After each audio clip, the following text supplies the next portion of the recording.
Marcos, alis dyan. Nagrally kami last year before sinagot ng kalikasan ng ating Pangulong BBM. Flood control ang topic after nung Magsona. Kaya kami nandito sa mga negosyante. Papalag ba kayo na bumabaha ang harapan ninyo at hindi kayo pinapasok ng mga taong mamimili? Di ba taxpayer kayo? Nasa na kayong ating mga binabayad sa lecheng tax na yan? Hindi ba tayo nagulula? Hindi ba tayo nagtataka? Bakit hanggang ngayon walang kasagutan ang 5.5 billion na flood control? Last year pa yan eh. Di ba? Huwag tayong gawing tanga ng mga, ng mga nag-iimbestiga dito at alam naman natin kung ano ang kasagutan. Ultimong bata eh. Alam eh. Di ba? Mga batang plastic, pag bumili ng candy yan sa department store, nagbabayad dyan ng tax. Nahiya naman kayo. Ang dapat dito, huwag natin puruhan si Sara Vizcaya na ngayon ang kanyang bahay ay nilusob. Hindi natin gagawin yun. Di ba? Ang karapatan niya ay bigay natin, pero ang karapatan natin na nakita rin na nakakaiyak eh, di ba? Yung kanilang mga sasakyan. Hindi ba sila kinikilabutan tapos sinagot ng kalikasan? Kakain sila sa restaurant. Pamangkin ng isang kontraktor. Kakain sa restaurant. 759 million ang pariya. Dalawa lang silang kumain. I think dalawa lang sila eh. Yung ay nagpapayad. Ultimong magpabalot. Lahat ng yan ay nakikita ng mga taong bayan. Hindi kami namumulitika dito. Di ba? Sinugot ang DPWH. Nag-rally sa Congress ngayon. Nag-rally sa iba't ibang lugar. Pero ano ang natawagan nila? Ang mga project, ang mga kontraktor. Dapat dito, harapin natin at harapin natin ang drug test. Nawawala na yan. Diba? Nawawala na yan. Bakit lang na ngayon, Pangulong BBM, hindi mo sinasagot ang drug test? Kaya ngayon, kailangan ang mga tamak na ang aksada dito sa Metro Manila. Lumo-lumo ang mga sasakyan. Kawawa ka yung mga taxpayer. Hindi ka na nakakay dito. Nagpapalitin ka. Okay. At Marcos. Okay. Marcos, mag-resign ka na. Marcos, resign. Marcos, resign. Marcos, resign. Marcos, resign. Marcos, resign. Marcos, resign. Marcos, umalis ka na dyan. Marcos, di ka kailangan. Marcos, salot ka ng bayan. Umalis ka na dyan. Marcos, umalis ka na dyan. Marcos, di ka kailangan. Marcos, salot ka ng bayan. Umalis ka na dyan. Marcos, alis dyan. Marcos, alis dyan. Umalis ka na dyan. Salot ka ng bayan. Di ka kailangan.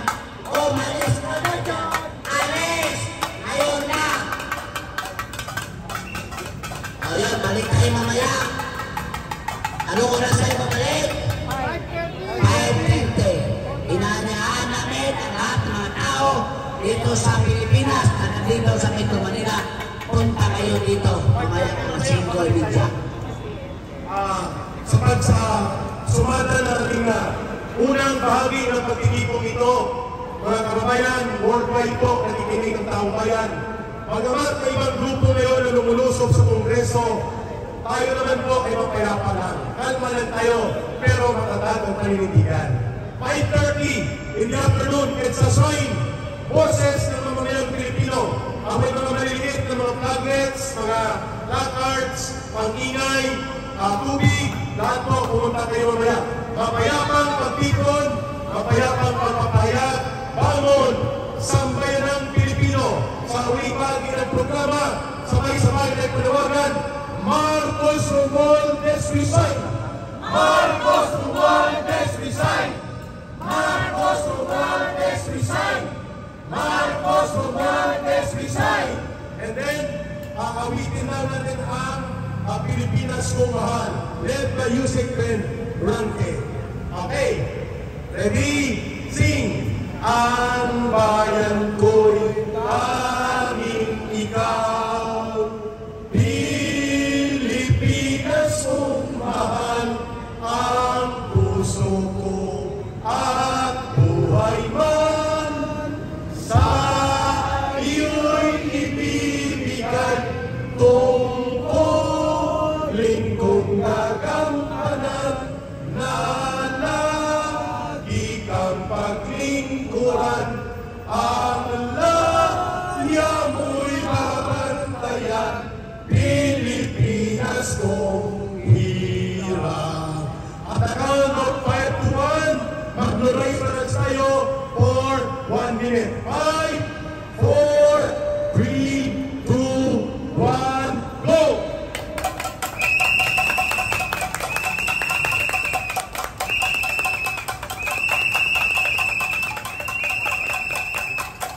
Marcos Romualdez resign!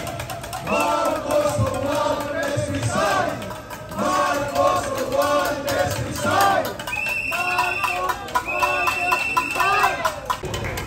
Tama po ang sinasabi ng ating mga kapatid.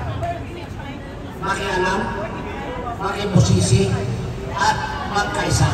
Yan ang layunin ng ating mga kapatid na nandito. We open now the space, the time, lahat na gustong pumunta dito sa ating pagtitipon-tipon sa isa. Libre magsalita kung ano ang inyong mga damdamin, mga mensahe ng pagkakaisa. Dahil kahit iba-iba ang ating mga paniniwala, iba-iba ang ating mga reliyon, iba-iba ang ating mga prinsipyo, iba-iba ang ating mga pananaw sa buhay, yaman, hirap, middle class, para sa pagmamahal sa ating bayan, magkaisa tayo. Dahil wala na tayong bayan iba, Pilipinas lang.